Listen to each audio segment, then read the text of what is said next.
good morning. Ayan mga guys, grabe, napakalamig ngayon. Sobrang napakalamig at napakapal ng pag.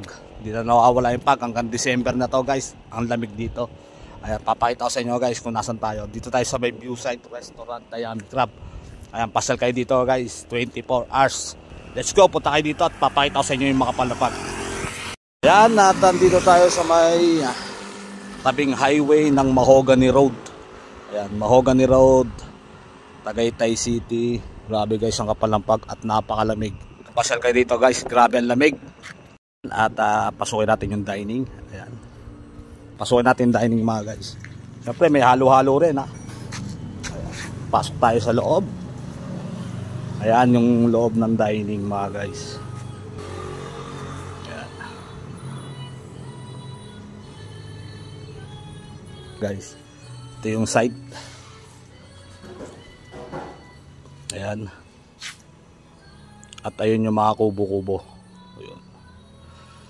Ayan, inulit ko 24 hours. Tsaka mga guys, ang pagkain dito may seafoods, may mga lobster, crabs.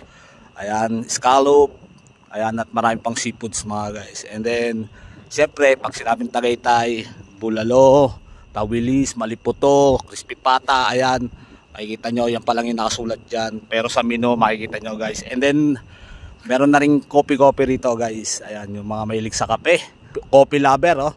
Meron dito ang cappuccino, macchiato, at marami pang iba. May prop din mga guys. Ayan, kaya ginagawa natin sa mga maggagala, 24 hours. Viewside Dayami Crab. Ayan. Ngayon, umaga ay alas 3 na madaling araw. Grabe, kapal ng pag.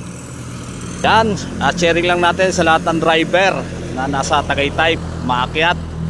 Ayan, mapamotor, 4 wheels, truck, jeep, o ano man sasakyan na minamaneho natin. Ingat tayo palagi mga guys, drive safe lalo pag ganito ang panahon sa Tagaytay. Sa mga umaakyat, mahirap yung mabulaga, ingat tayo, dahan-dahan lang. Ayan, damahin natin yung kapal ng pag at lamig sa Tagaytay. Ayan.